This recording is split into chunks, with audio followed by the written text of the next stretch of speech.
we go. Live stream is streaming all the static and noise.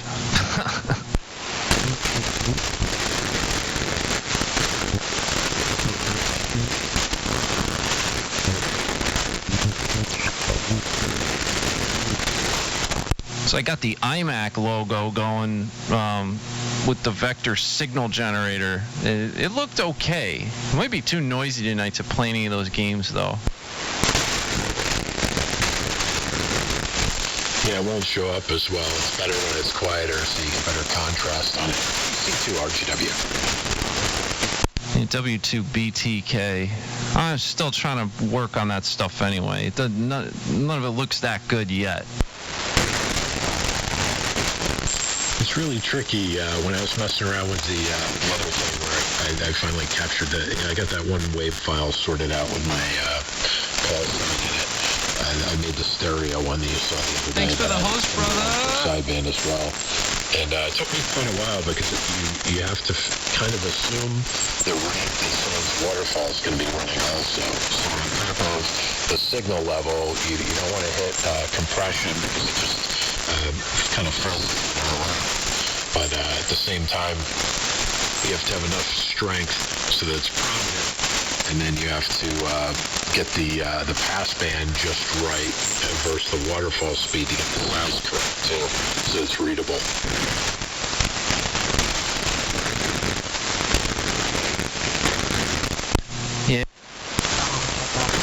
Yeah. It's power levels have a lot to do with it too. You know, if it's too much in like phase noise and all kinds of crap. I'm just trying to adjust my AGC so that it's not quite so fatiguing, you know? Yeah, what I've noticed, it's a little trickier on AM, I've noticed, because you want it on the faster side for it to sound right for AM. On sideband, it's really easy. You just take the AGC and you crank it to 20. You just slow it down, make it like syrupy slow, and then the static crashes are just clicks practically. It kind of ruins the definition on audio, but it's acceptable. But AM, I've noticed if you slow it way down, it just really muddles it up. It kind of ruins it. I'm not really fooling around with the release time. I'm just changing the threshold, where it starts to grab compression. So when you key up, the AGC gets in there a little bit up, but I'm trying to, so that the noise floor isn't being brought up by the AGC,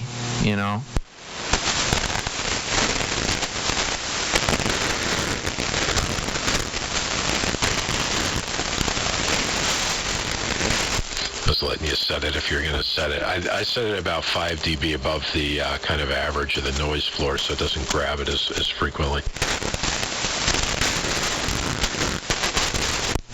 Yeah, I have it way above the noise floor now, so I guess when you key up, it evens you out a little bit, but other than that, it's really not pulling anything up. So if somebody keys up and they're pissed weak, it's going to be really hard to hear them. But it'd probably be hard anyway with the,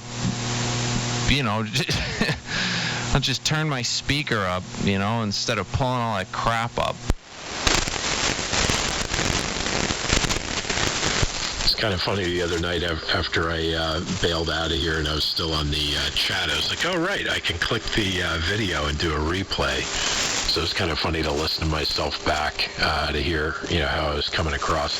I don't generally use the remote SDRs like a lot of people do because I don't like transmitting without a purpose, one way. So I don't tend to check like that. So I don't hear myself transmitted very often. It was kind of fun. Oh, yeah. Well, I put all that crap on YouTube. Anytime I make a live stream, it'll go up on YouTube for documentation. A lot of good stuff happens.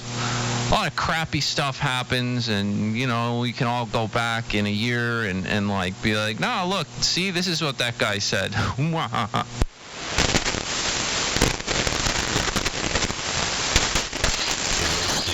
The internet would develop some Alzheimer's personally. The internet was more fun when it wasn't forever.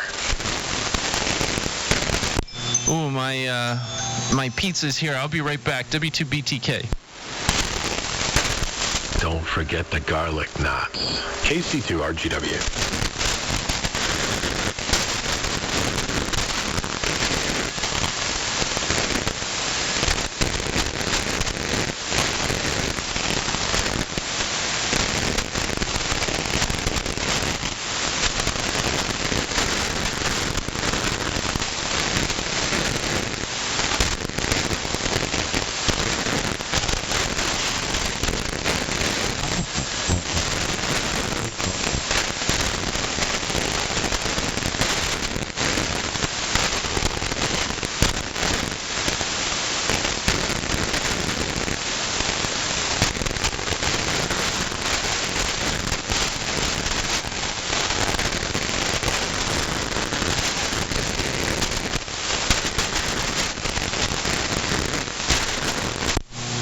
Your comment as I was walking away. I never forget the damn garlic knots, man, and the garlic cheese bread. That's like the best part of getting the pizza.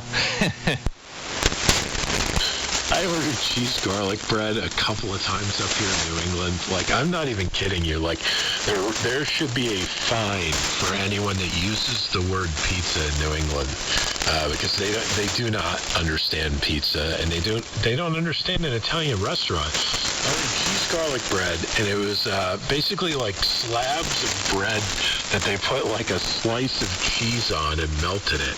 Like, I keep trying to find a place that might understand how this is supposed to work, and they don't. It's tragedy. So my wife's been doing a lot of bread baking. We're both chefs, so I'm lucky. She's a really good cook, and she's been doing a lot of bread baking. And we've been talking about trying to make our own pizza dough here, because it's not that hard.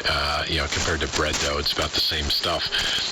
And she knows how to make red sauce, and we're kind of hoping that we can actually get legitimate pizza made at the house at least, because there's just nobody in New England that knows how to. They don't know how to make sauce. It's like hot vinegar ketchup. It's sour, nasty nonsense, and then they use lousy cheese like wax paper.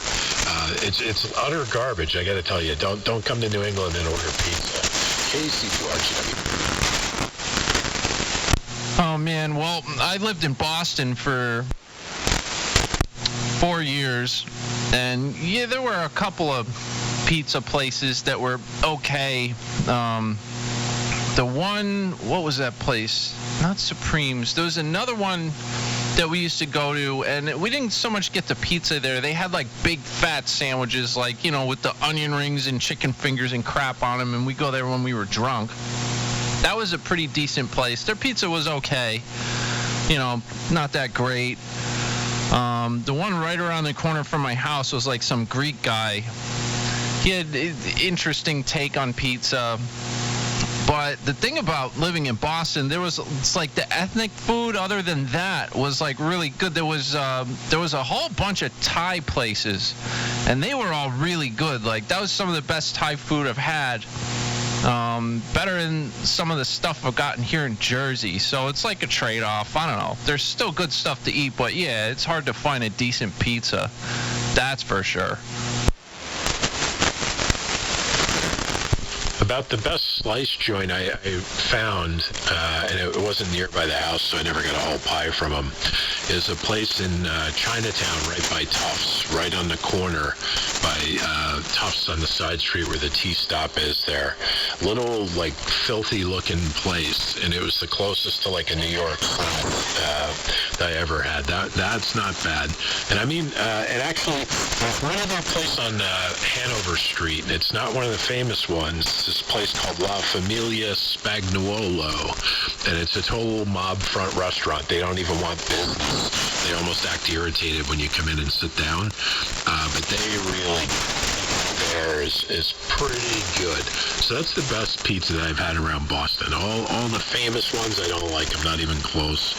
And that same place knows how to do like a chicken parm, like Jersey style, like pizza joint, family food menu. They understand how to do it. But yeah, you can get sandwiches around.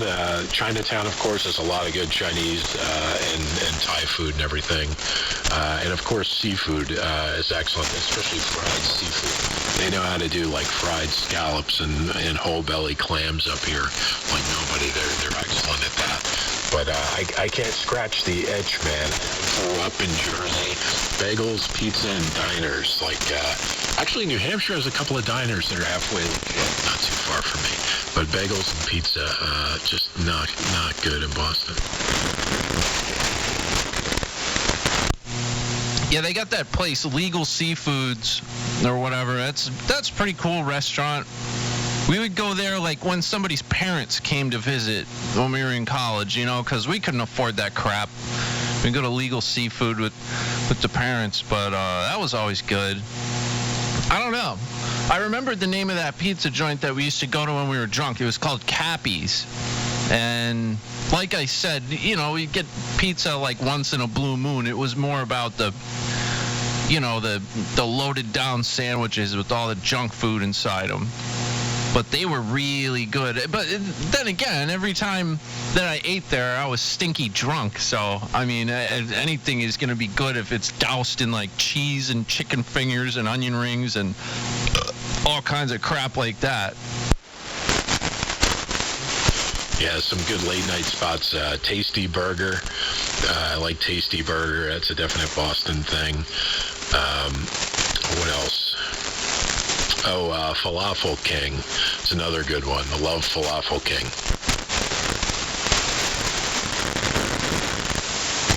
There was this one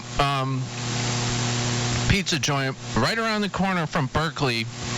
It was the corner of Mass Ave and Boylston, right there in Back Bay, called Stevie's. And they had giant slices of crappy pizza. And that was good when you were drunk, too. Like, you just didn't care. It was just, like, huge slices. And you'd mow them down all hammered. But they got shut down by the health board for a little while. They had to kind of clean up their act. You'd see at the end of the night, like, there'd be a line around the corner. Like, they had no shortage of business. It's just like you got drunk and you went to Stevie's. That's what every college kid in the area did. So there'd be a huge line of kids every night. And, like, they'd finish up around 3, 4 in the morning or whatever. And everybody's, like, all, like, half asleep, half dead, filing out. And they'd start cleaning. And like, we noticed, like, hey, like, that guy was just mopping the floor. And then he just, like, brought the mop up and started mopping out the pizza oven. Getting, like, the burnt crap off of there with the same mop. We're just like, what? It was like, well, whatever, man. I think I'm gonna puke. Let's go. You know, okay. But that was a fun place to eat. A true, you know what hole down there on the corner of Mass Ave and Boylston.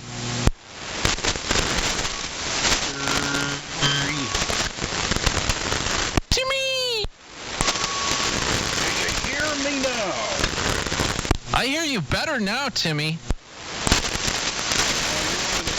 First people to hear my new video on the channel. Congratulations. Oh, thank you very much. As Youngest would say. What kind of lean yar you got there, Timmy? What kind of foot warmer is that? It's a pair of 813s on the channel, Timmy. Oh, snap. Does that have handles? No, it's a homebrew amplifier. Just a minute, I gotta put the lights out so I can observe any plate color in the 813s.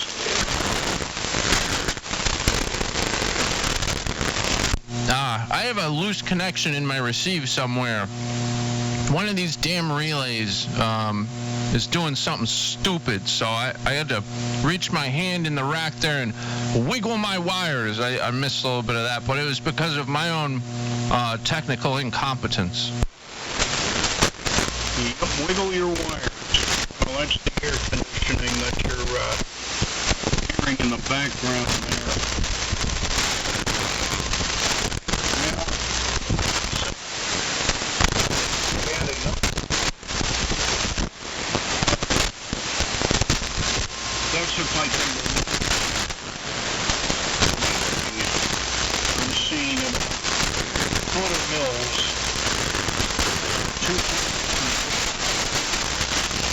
And the let's see what this does. Is indicating 400 watts. A bit much for 813s, but they aren't getting rid of the price, so I'll take it.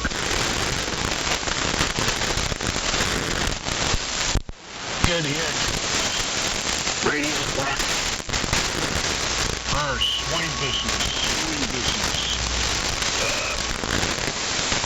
You're making a good signal over here, Timmy. When my receive system isn't hooting out. Which is fine. Yep. Well. Now, whether or not it's in the mode, full scale, I'm seeing 2 watts. And in the 2kW mode, I'm seeing 200 watts. So I guess I can take that one to the bank, as they say. And no Bismarck.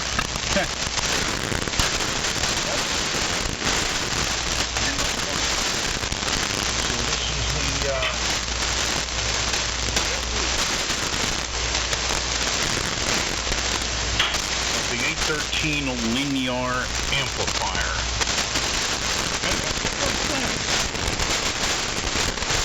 You're 30 over here, so definitely stronger for sure. That's rocking. And you're also on 3880 roundabout. I don't know if you had slid up there earlier for a reason or not, but you're up about 1 kilohertz. Not a huge deal, but I figured I would point it out. While you were talking earlier, there were like 25 people tuning up non-zero beated. It was a circus of heterodyne earlier. KC2RGW. You know, it's just a matter, Chris, you know,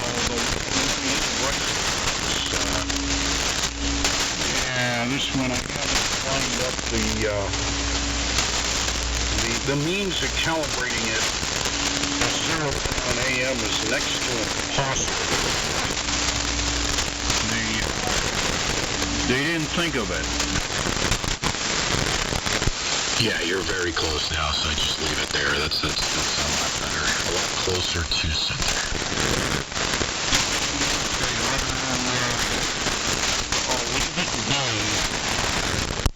Timmy, I've gone 100% newfangled. Not running the boat anchor anymore. I'm on the air with the Vector signal generator.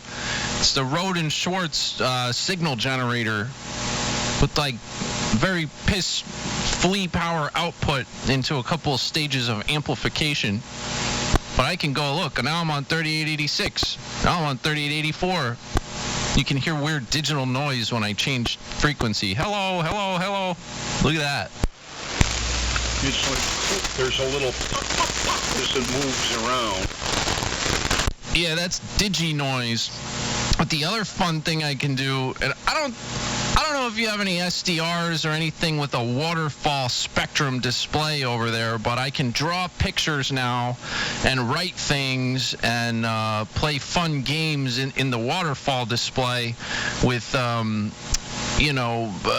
strategically crafted audio files. Yeah, I don't have any waterfalls. The only waterfall is when I rip up my log and bring it out the door. Yeah, that's what I figured, but hey, it's this new technology.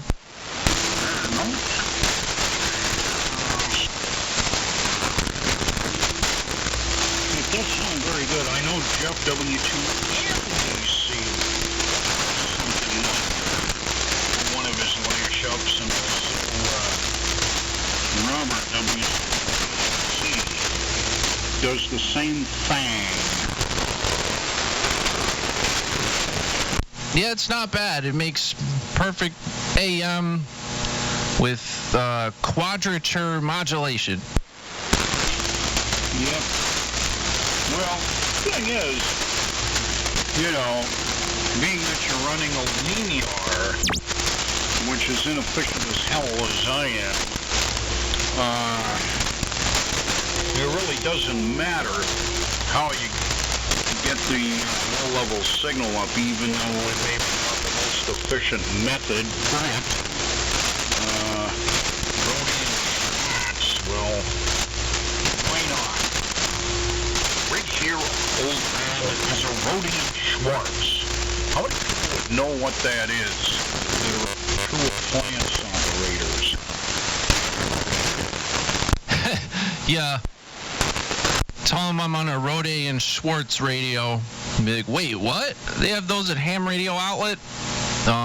No, Timmy, the fun thing about doing it low level with this thing is I can make AM, right? But I can also do independent sideband and pretty much any mode that you can think of I can make with this thing from anywhere from DC to 3.3 gigahertz. So it's a fun little unit, and it can be extremely wide.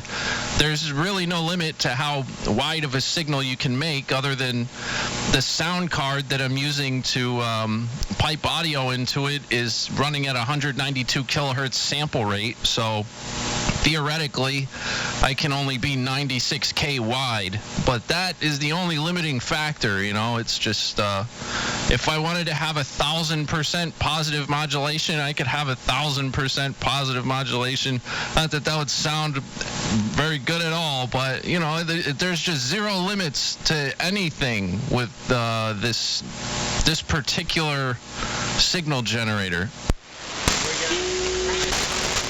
Well, if you had to administer a spectrum to the channel, you would do it. I could do it extremely effectively. Yes, spectrum is the ultimate cruising arm. To keep the frequency free.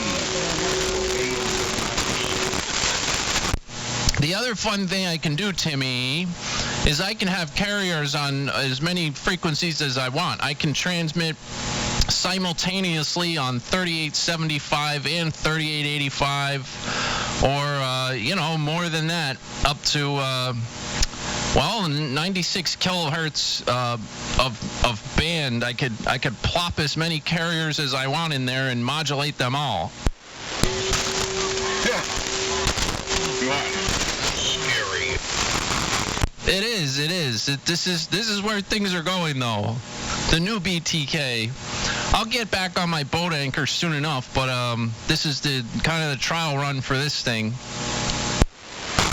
Does that do sideband as well? It could do any mode, really. You just need to figure out the math.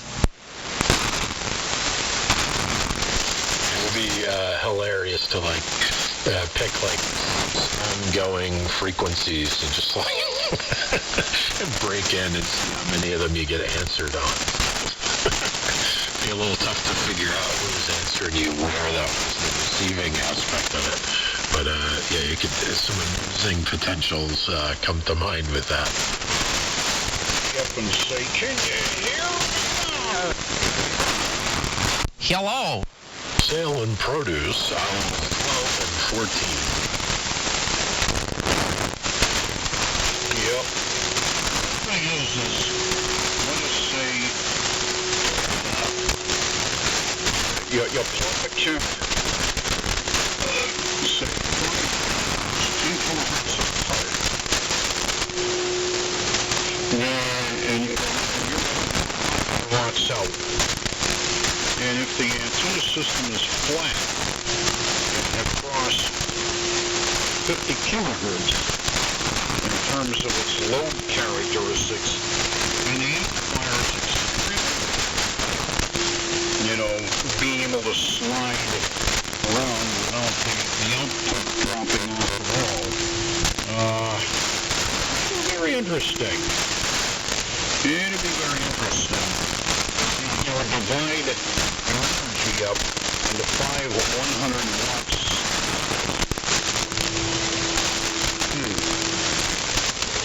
I could see some utility for that. Well, if you get yourself a Roden Schwartz, what the hell is this? SMQ03B vector signal generator and a program for your Computotron called MATLAB. Well, you can do all that kind of stuff. I've got a friend that's helping me with all the math and computing end of it because it's all code-based in this program called MATLAB, where you're going to generate these audio files and tell it how many carriers you want and this and that. And you just pipe the audio into this thing and it does it. So it's not that straightforward. It's not like I can just put it into like, okay, make 10 carriers mode. It's it needs to be sent the proper I and Q signals for it to quadrature modulate some kind of crazy ass complex waveform that makes it do that. So it's a lot of math, and I'm just beginning to like wrap my head around it, but I got a couple tricky tricks that I can do with this thing so far. W2BTK.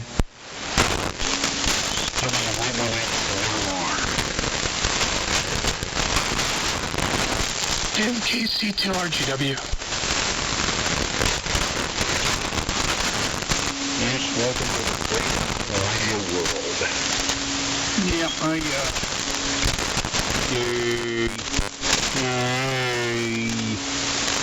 just looking at the, here, yay. Drop the drive a bit, yay.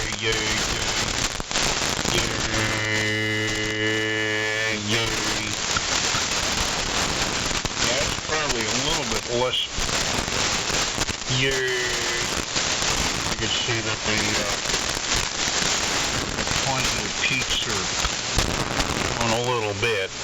I don't know if you notice any difference at all as far as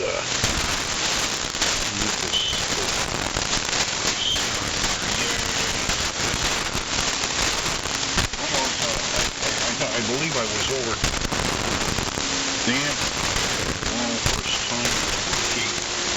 So what can we say? Yeah. Well, I'm getting kind of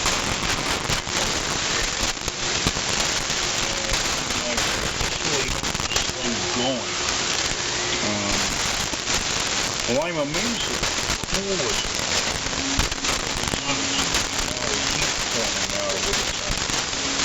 thought there would be with the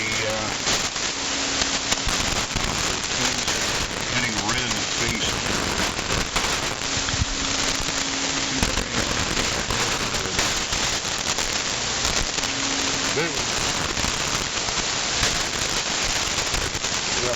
There something else the code is.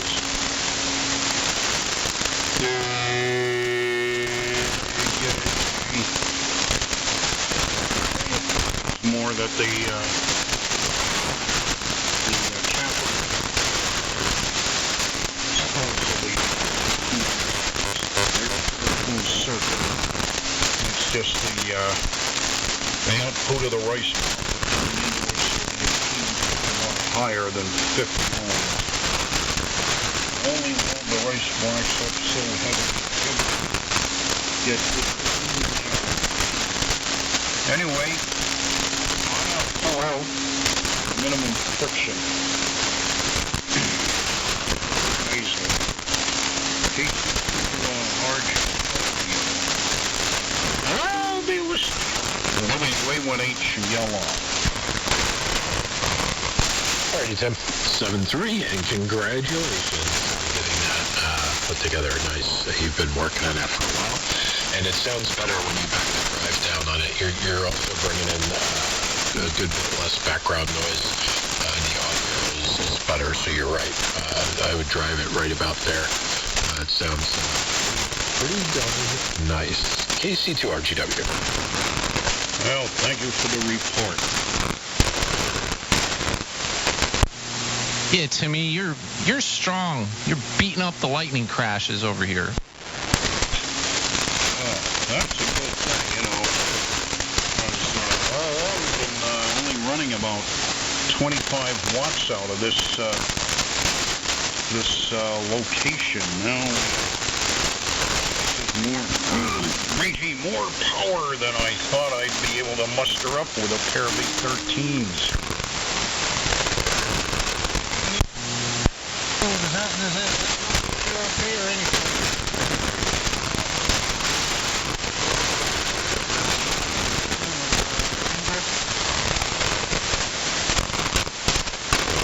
Well, I couldn't hear whoever that was. I'm gonna switch over to the Viking 2. I'll let the filaments on that come up a little bit and do a little bit of a comparison, I guess. I'm gonna flip over to that in the next few minutes here.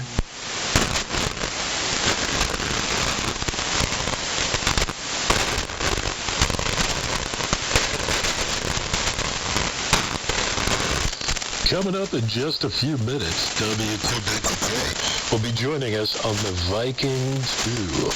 Currently, he's been using a Roden Schwartz Vector signal generator. We are taking a step back in time to the classic days of AM plate modulation. Coming up in just a few minutes. This is your announcer speaking.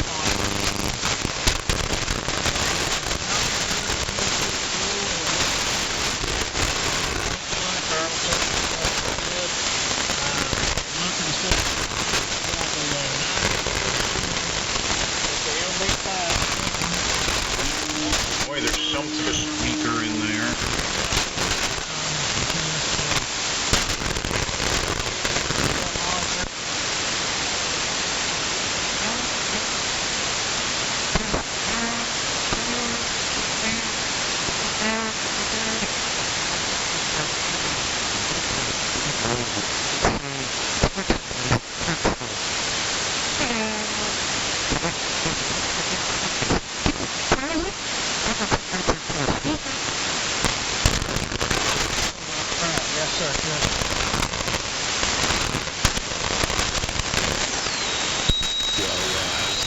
People, and long story short was I took a drill bit and put it through the wall of my house to jam wire when I first bought a manual tuner to try and get on 80, and it worked. It was the first time I had any signal on 80 at all. But talk about a little RF in the shaft. It was a quarter wave end-fed wire with no proper ground counterpoise. And all of 100 watts into it. But yeah, I drilled a hole in the middle of winter, like just straight through my house with about an 1/8-inch drill bit, and threw a wire out there and tied it off to a tree about 10 feet high across my backyard. That was my introduction to attempting to get on 80 meters. Oh, I've switched on over to the Johnson Viking 2. And, looks like I'm a little bit low in frequency. Gone from a modern vector signal generator to a 1940s tube VFO, and I am no longer perfectly on frequency. Oh well, W2BTK. Looks like I've got a few positive peaks here. We're slapping it. How's the carrier level? The carrier level is legal. Let's go.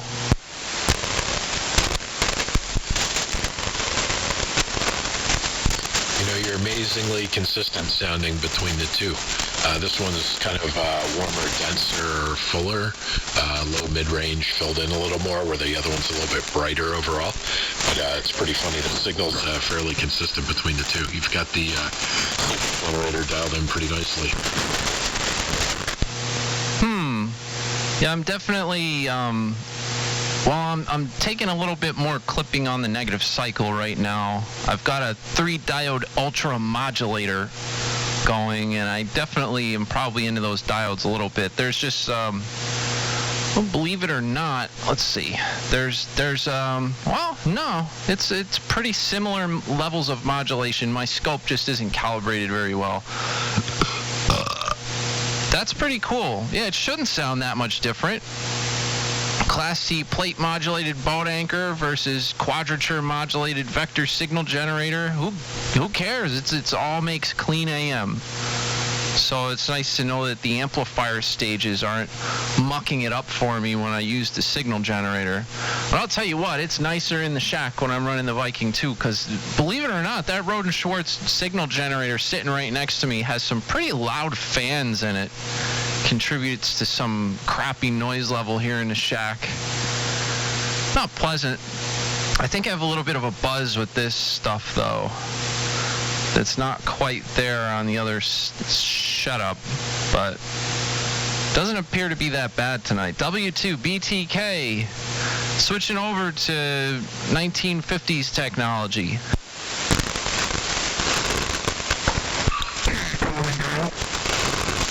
Yeah, you got a little bit of a hum in there.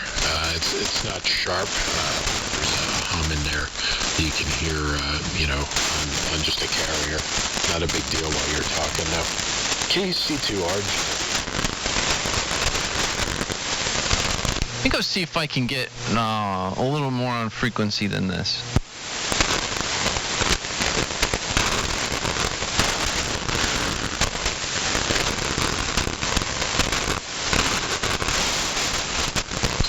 I didn't look super close, but looked like you're about 1 kilohertz low. But if I had to guess, you're probably at about 84. Well, it came up a little bit closer. It's probably going to drift back down, though. That's what this Viking 2, or well, the Model 122 VFO that I have, it likes to drift down until it stabilizes, so I'll go give it one more little kiss of that VFO 2 knob and see if it come up either right on 3885 or just above 3885, because like I said, I'll drift down.